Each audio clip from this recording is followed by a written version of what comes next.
What's up, guys? Welcome back to our channel.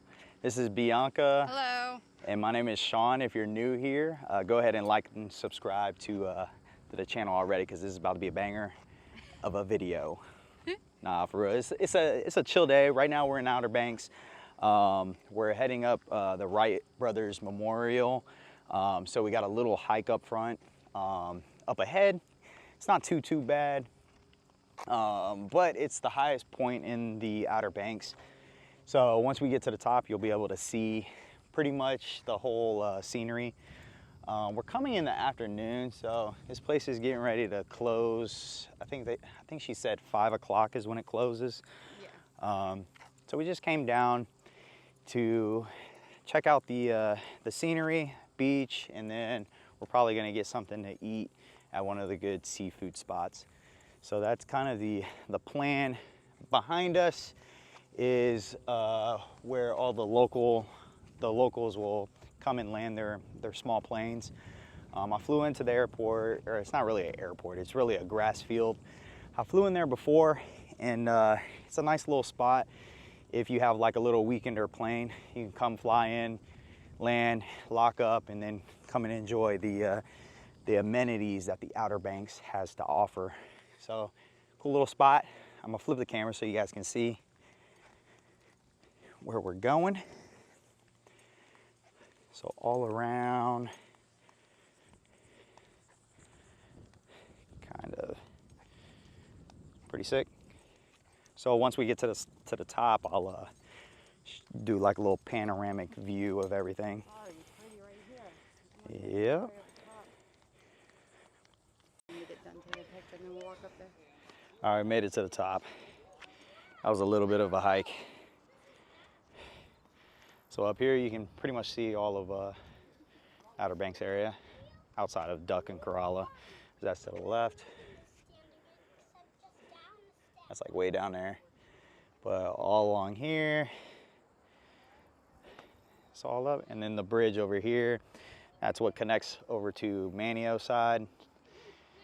Can't really see Manio from here, but it's a pretty good view. There you go. And the memorial's right behind us.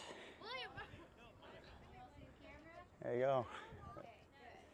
Wilbur Wright, Orville Wright.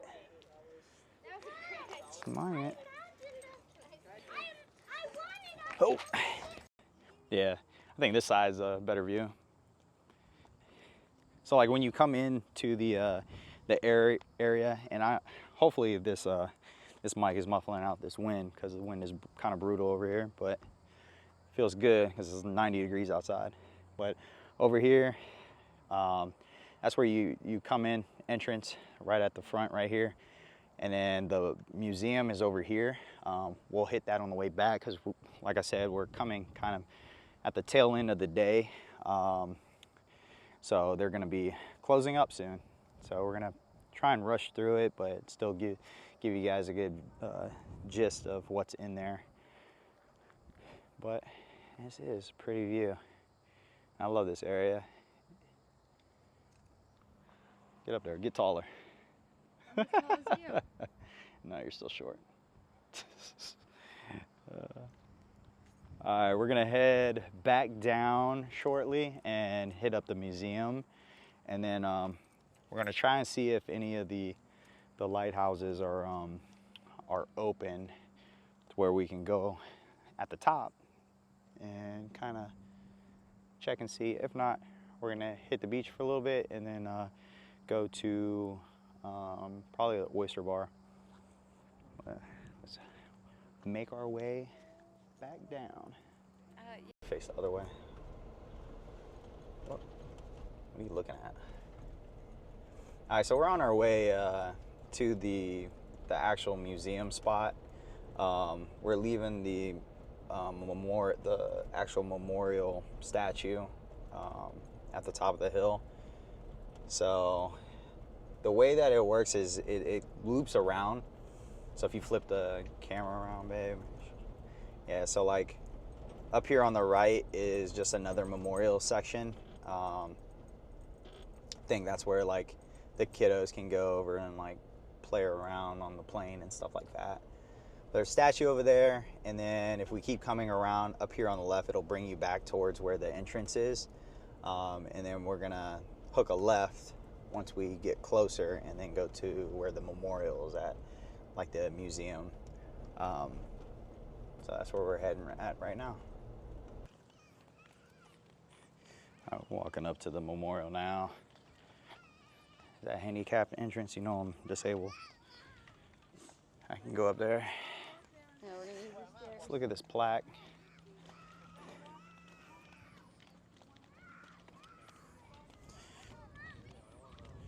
Wilbur. They taught us to fly. I did teach us. That's pretty cool.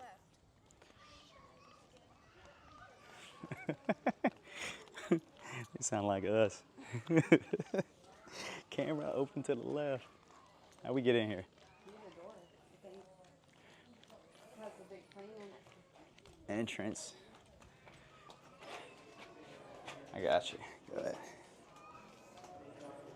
Woo. Yeah, it's pretty cool. It's been so long since I've been in here.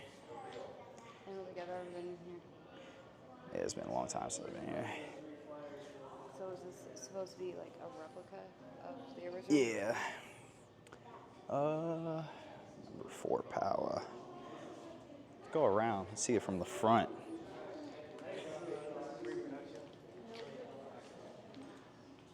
Problem number 1. This is pretty cool. The lift. All the problems.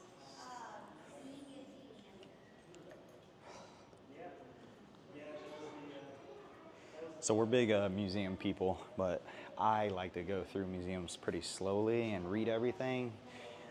It kind of sucks we don't have much time because it's been a while since I've been in here, so I would like to go through and read everything. And then my background is in aviation when I was in the military, so it's kind of cool. At least to me, it's cool.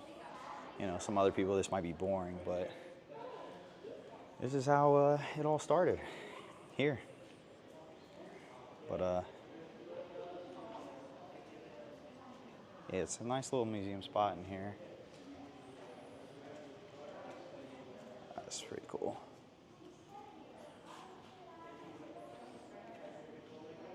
Yeah, I like all the history that they put up in here. Stamps. Yeah, all the stamps. Orville, my dude.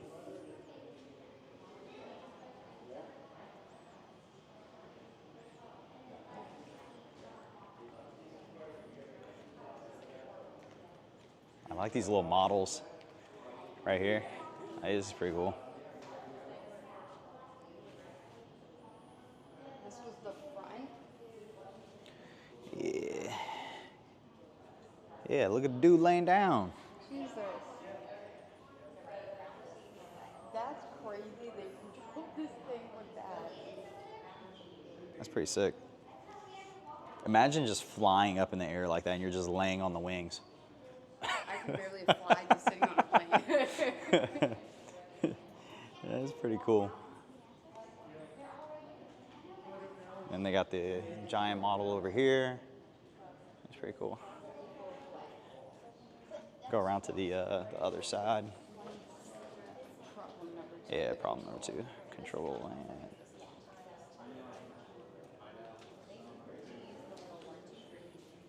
thrust. It's the real propeller.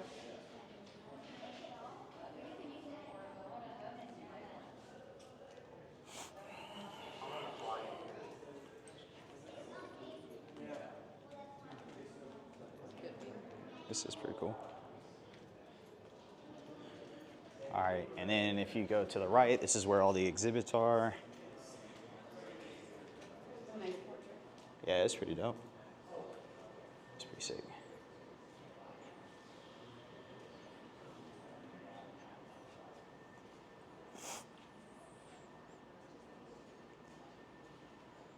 Was it?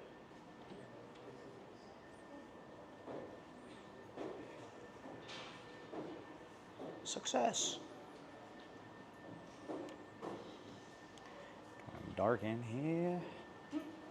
On December 14th, the brothers tossed a coin to see who would pilot the first flight.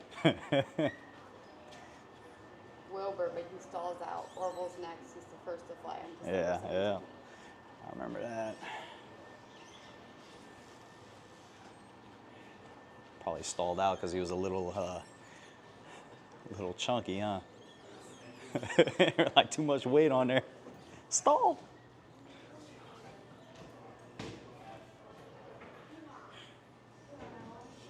That's pretty cool. All right, that was pretty much it. That was in. It's a small museum area, but it's nice, clean in there. Bathrooms.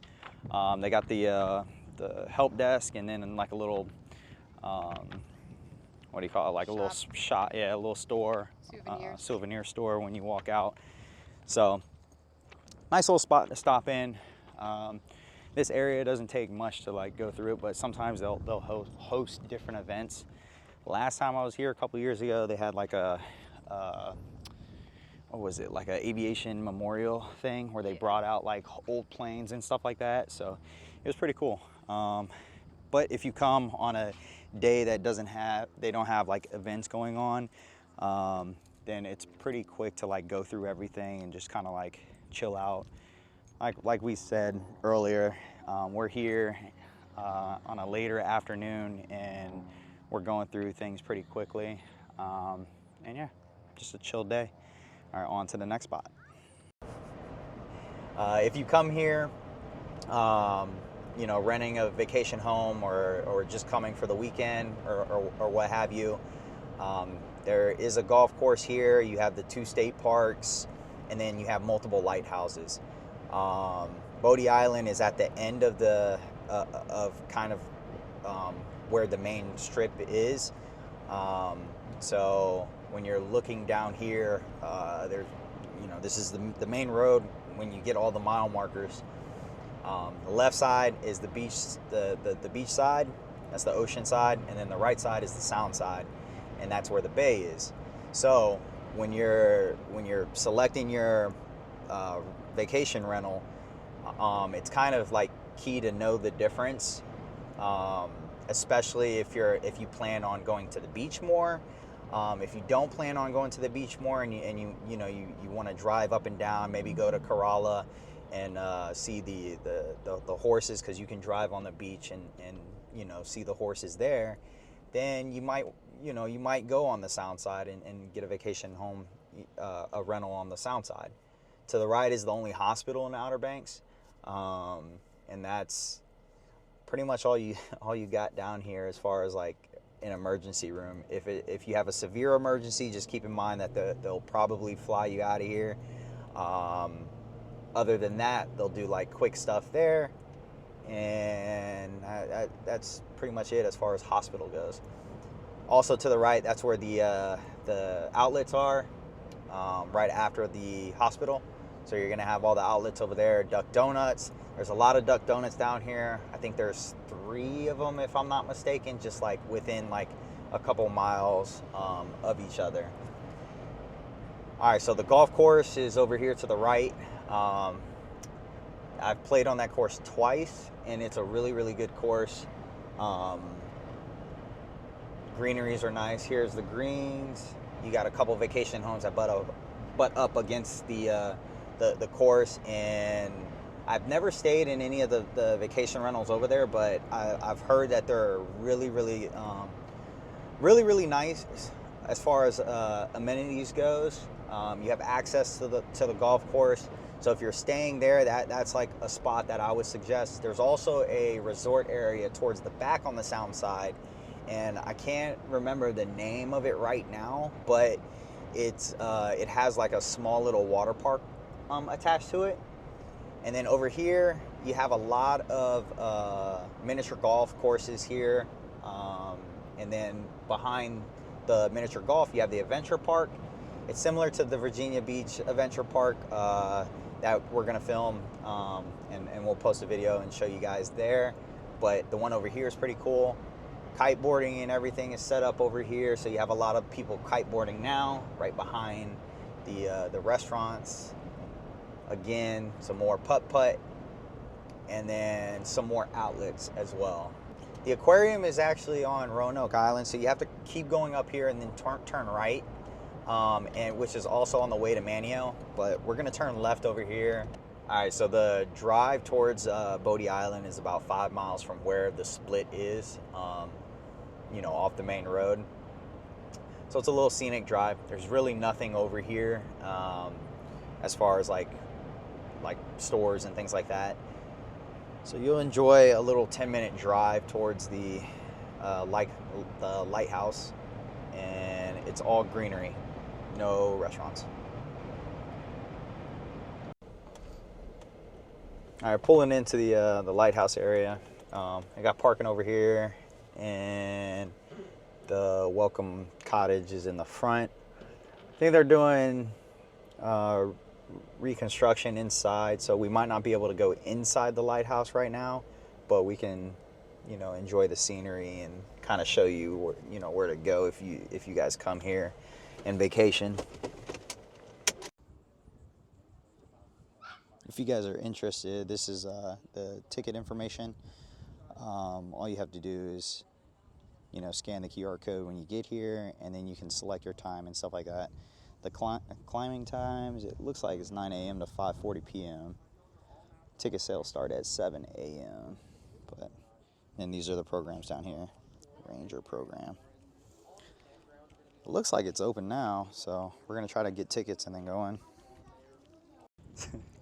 Okay, so we tried to reserve a time, but there was only one ticket available, so only one of us would be able to go. And we're a package deal, you know what I mean? So we're gonna walk over to the pier, and if you can see, it's like, so the lighthouse is there, pier's to the left.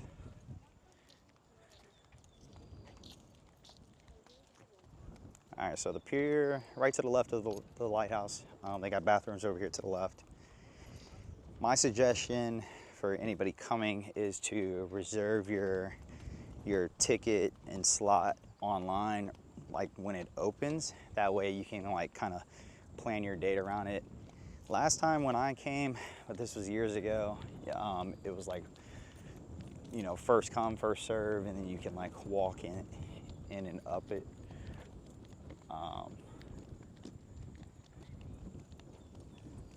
So there wasn't an issue with trying to see anything.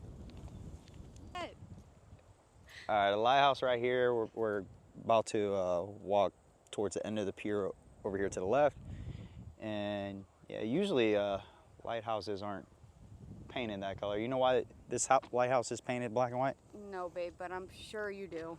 Well, the old story is that geese were attracted to the light, so they used to run into the tower and destroy the lens. So to avoid that, they painted it black and white, so the geese stopped hitting it. You got all the facts, don't you? I think the old saying goes, knowledge of many, master of none, or something of that nature. Makes a lot of sense. It's the marsh. So this, if you guys are a fan of the OBX Outer Banks show on Netflix with all the teenagers and they get into all the drama, that's supposed to be based in the Outer Banks where we are right now, but they actually did not record it in the Outer Banks. Yeah, that show's a fraud. Yeah, and, I've watched like a couple of episodes of this show, and I'm like, dude, none of these spots are like in the Outer Banks. I'm like, what is this? Look at all the little tadpoles. All right, we made it to the end of the pier. It's pretty cool. There's a bridge. Huh? What? What? That's a nice view right there. The lighthouse in the background. Boom. A hunter's paradise. All right, so we finished up at the lighthouse. We're probably gonna head towards the duck area in the Outer Banks and walk around out there, and then finish up and get some food and stuff like that before we head back home. My suggestion for people that are coming out, like I said earlier, is to secure your tickets for the lighthouses in advance. I thought most of them were going to be walk-on, but maybe this place has gotten a lot busier since the last time I've been out here. There's a couple of other lighthouses all along the side of the Outer Banks, and I'm used to just, you know, walking in and then walking up to the top, but apparently you can't do that here. So we're gonna, Even though we didn't get to go in, it was still very beautiful. yeah, it was still pretty. You can walk out on the pier and check the area out, like I showed you in the video. But yeah, so we're gonna drive out. It's like a 10-minute drive back towards where we came from. If you're staying out this way, remember there's different areas for different groups of people. So if you're coming out trying to party, you want to be closer to the bars, then you might want to be more towards like the Duck side, or where you first come in over the bridge where Kill Devil Hills and Nag's Head start. You want to be kind of closer over there, and then you have the beach side and the sound side. So the beach side, if you're just going to be going to the beach, surfing, you know, enjoying what the beach has to offer, fishing from the beach, you know, you want to be on that side. If you're getting up there in age and you want more relaxing time and go towards the golf course, then you want to be on the sound side. And that's kind of, you know, how it goes down here. You have a lot of outdoor activities and things to enjoy if you want to get out of the rental or wherever you're staying. As far as RV parks goes, there's a lot of them, but they book up far in advance, so you're going to need to book in advance. You can't just drive out here during peak time and expect to get like an RV spot. So just keep that in mind when you're planning on driving up and down the coast and you want to stop in this area. There are places to like park overnight, but it's going to be packed out here, and you know, like I said, you want to be diligent and secure that stuff in advance. I would equate it like Key West. So peak time during Key West, you can't like just take an RV out there and expect to secure location. So it's very similar to that aspect for all my RVers out there. All right, we'll catch you guys when we get over to Duck. All right, guys, we made it to Duck, and right now we're walking along the pier. So we're just waiting on our reservations for food, and just going up and down it. It's pretty out here, even though it's like a little overcast. Still pretty. I love this area of Duck because it has the shops all along the side of the street, and it's like golf cart accessible. And then you can come on the pier side, like they call it like a little boardwalk, and it connects a couple of restaurants. We got reservations at NC Coastal Bar and Grill, and pretty good seafood spot, and get a couple of drinks, cocktails. So we got the reservations are over there on the restaurant that we're going to be eating at. So the boardwalk goes all the way down, all the way to the end there. So we'll probably walk up and down there just to check it out. But it starts at Aqua, which is the restaurant right there. So that's where we entered. You got like ice cream shop right here, and then the other bar restaurant that we're going to be eating at is right next to it.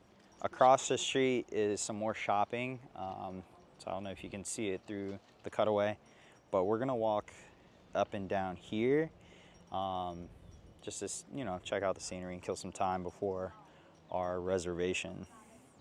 But other than that, it's pretty out here. So I'm going to enjoy the view.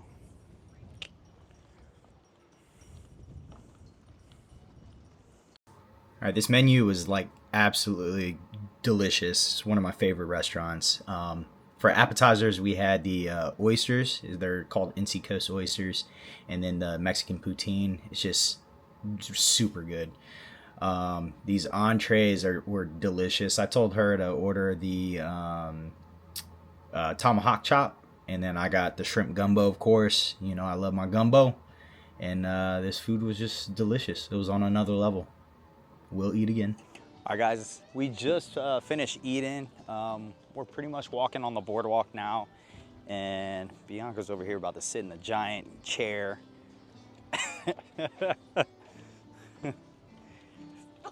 What are you doing? Why are you slide all the way back?